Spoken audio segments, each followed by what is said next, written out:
কেন্দ্রটা পৃথিবীর পূর্বাবস্থায় সেটাকে ধীরে ধীরে শীতল হচ্ছে, তাপ বিকিরণ করে শীতল হচ্ছে, তখন তার উপরে কি হচ্ছে একটা পাতলা স্বরের মতো হচ্ছে। যেমন দুধ জাল দিয়ে যেমন পাতলা স্বর করে, ঠিক সেরকম একটা স্তর পড়েছে, সেটাই হচ্ছে ভূত্বক। এবার ঠান্ডা হয় গলিত লাভা বা ম্যাগমা ঠান্ডা হয়ে শিলা পরিণত হচ্ছে, সেই শিলা দিয়ে কি হচ্ছে ভূত্বক গঠিত হচ্ছে, তাই না? সেটাকে আমরা আবার দুরকম দেখি, সিয়াল, সীমা, বিভিন্ন দেখি। এখন পৃথিবীর সৃষ্টি হয়ে গেছে, ডাইনোসরসরা মরে গেছে, মানুষ এসেছে। মানুষ এসে তখন কি দেখছে, মানুষ তার আশেপাশে প্রচুর ধরনের পাথর পড়ে রয়েছে দেখতে পাচ্ছে, এবং তারা কি করেছে, তারা তাদের নিজেদের জীবন জীবিকা করার পরে সেই পাথরগুলো দিয়ে স্থাপত্য তৈরি করেছে, তাই না? যদি আমরা বিভিন্ন শিলা সম্পর্কে জানতে চাই, তাহলে আমাদের জানতে হবে যে শিলাগুলো দিয়ে গঠিত কি কি স্থাপত্য আমাদের চারপাশে রয়েছে। কারণ আমাদের ভারতীয় সংস্কৃতিতে দুর্গ, মন্দির, মসজিদ, তারপরে বিভিন্ন কেল্লা, ফোর্ট, এগুলো আমরা পাথর দিয়ে তৈরি হতে দেখি, তাই তো সাধারণত। তো সেরকমই একটা খুব ইন্টারেস্টিং টেম্পল হচ্ছে কৈলাস টেম্পল, মহারাষ্ট্রে রয়েছে। কিন্তু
সেটাকে কিভাবে করে বানানো হয়েছে এই বলুন।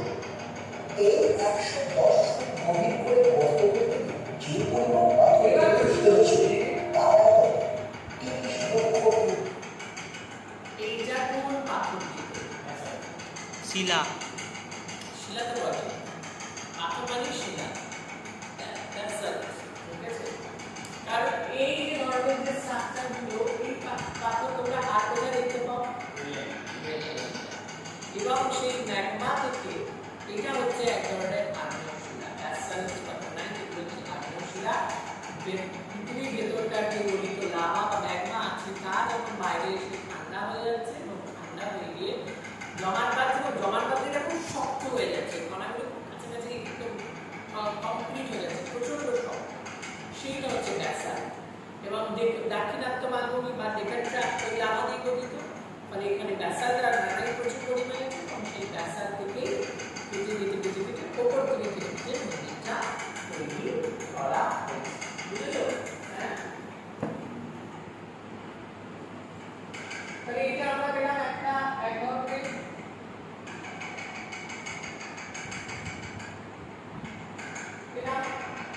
এরপরে আমরা বুঝতে যাবো যে ভারতবর্ষে এত তো হেরিটেজ রয়েছে, এত সাংস্কৃতিক স্থাপত্য রয়েছে, সব তো কম নেই। আবার আমরা এবার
এবার এই যে পাথরটা, এই পাথরটা কি?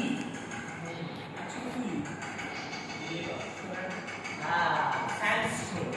স্যান্ডস্টোন নানা রকমের হতে পারে, সেটা লাল রঙের হতে পারে, যেটা হবে অক্সিডেশন ফেরিক অক্সাইড, লোহা যেটা বেশি লাল রঙের হয়, আর যদি তার মধ্যে ফসফরাস পরিমাণ বেশি থাকে তাহলে সেটা হলদে রঙের হয়ে থাকে। সাদা স্যান্ডস্টোন হয়, তারপরে একটা বালি রঙের হয়ে থাকে। এটা এক ধরনের পাললিক শিলা। তাহলে আমরা আগ্নেয় শিলা দিয়ে পয়লা শিলাটা দেখতে পেলাম, আর পাললিক শিলা দিয়ে আমরা দেখতে পেলাম লাল কিল্লা। ঠিক আছে, এই লাল কিল্লা সেটা এরপরে আমরা চলে আসছি একটা স্থাপত্য, যেটা মোগল সময়ে তৈরি হয়েছিল, কিন্তু এটা গ্রেট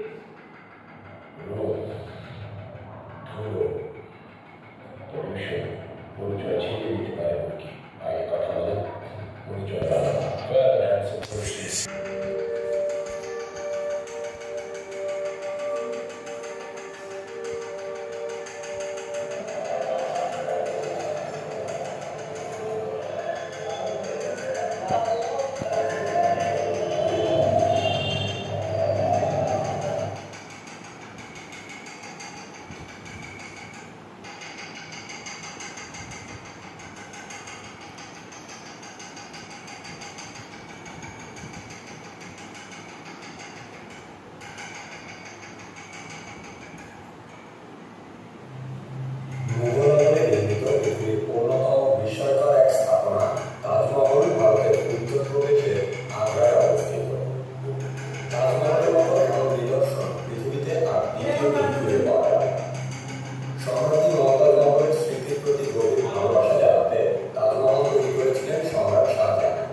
জন্ম হয়।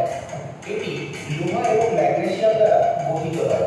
চাঁদ, শুক্র এবং মঙ্গল গ্রহে অত্যাধিক পরিমাণে পাওয়া যায় এই কালো বর্ণের ব্যাসাল্ট নামক আগ্নেয়শিলাটিকে। ডাকরাইট এটি এক প্রকার আগ্নেয়শিলা। ইহার মধ্যে অধিক মাত্রায় সিলিকেট, হর্নব্লেড ও ফেলসপার জাতীয় পদার্থ বর্তমান।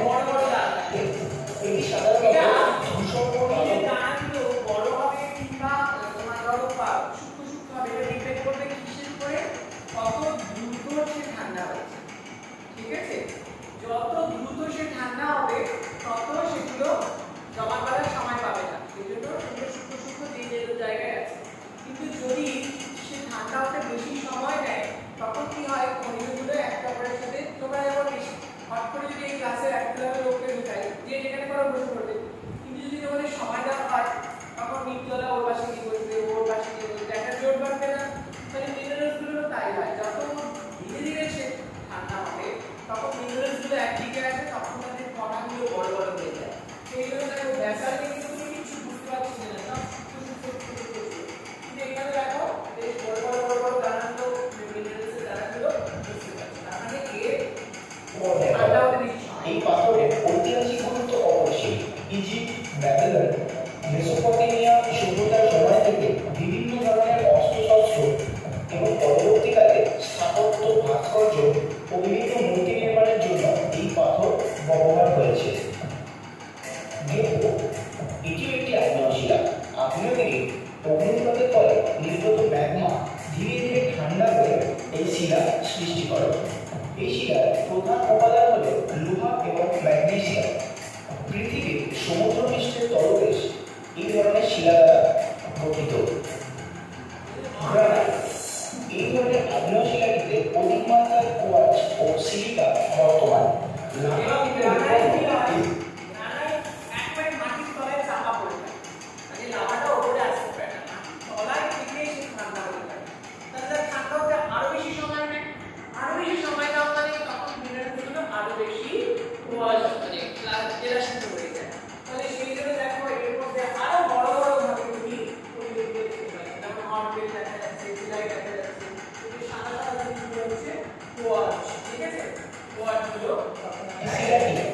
পৃথিবীর মহাদেশের তলদেশ গঠন করেছে। ইজিপ্টের পিরামিড, গিজার পিরামিড তৈরি হয়েছে এই ধরনের। ভারতের ইতিহাসে চোর রাজাদের শিল্পের নিদর্শন এই অতীব কঠিন শিলাটির ব্যবহার দেখতে পাওয়া যায়। এটির বর্তমানে ব্যবহার আমরা রান্নাঘর ও বাথরুমে দেখতে পাই রং বেরঙের পালিশ করা গ্রানাইট পাথর হিসাবে। অবসিডিয়ান লাভা থেকে উৎপন্ন সিলিকন, অ্যালুমিনিয়াম, সোডিয়াম সমৃদ্ধ এই আগ্নেয়শিলাটি স্বচ্ছ ও মসৃণ প্রকৃতির হয়। এটির রং সাধারণত কালো বা সবুজ কাঁচের মতো। এই পাথরটি ধারালো ছুরি এবং সার্জিক্যাল ব্লেড তৈরিতে ব্যবহৃত হয়। এই পাথরের উপস্থিতি লোহিত সাগর ও ভূমধ্যসাগরীয় অঞ্চলে দেখা যায়। পেগমাটাইট বৃহৎ আকৃতির এই আগ্নেয়শিলাটি আগ্নেয়গিরির আশেপাশেই দেখতে পাওয়া যায়। ইহার উপাদান খুবই উল্লেখযোগ্য এবং দুর্মূল্য। বিভিন্ন রকম বিরল মৃত্তিকা এবং গ্রহরত্ন প্রস্তুতিতে এই পাথরের ভূমিকা পরিচিত। এই পাথর থেকে লিথিয়াম গ্যাস উৎপাদন করা হয়। পিউরিস ধূসর বা বর্ণহীন এই হালকা পাথরটি আগ্নেয়গিরির মুখের দিক থেকে পাওয়া যায়। অসংখ্য ছিদ্র বিশিষ্ট এই আগ্নেয়শিলাটি অগ্নুৎপাতের সময় উৎপন্ন আগ্নেয়শিলার গুঁড়ো বা ধুলো থেকে তৈরি হয়। এই পাথর আদিকালে বিভিন্ন রোগের ঔষধ এবং সাবান তৈরিতে ব্যবহৃত হতো। বর্তমান সময়ে পানীয় জল শোধন শিল্পে এবং জিন্স প্যান্ট প্রস্তুতিতে ব্যবহার করা হয়।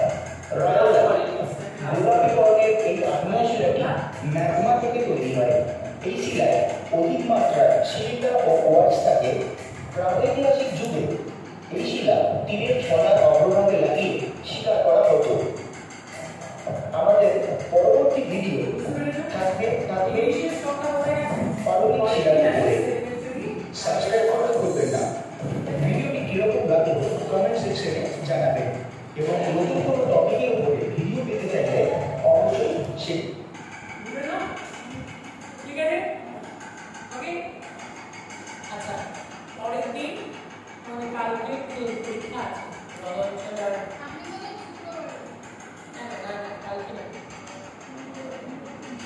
কালকে দেবো পরীক্ষা আর তারপরের দিন বৃহস্পতিবার আমি তোমাদের 4 পিরিয়ডের আগে একটা ক্লাস নিয়ে দেবো সেডিমেন্টারি আর এই মেটাবলিক ব্লকটা ঠিক আছে ওকে চলো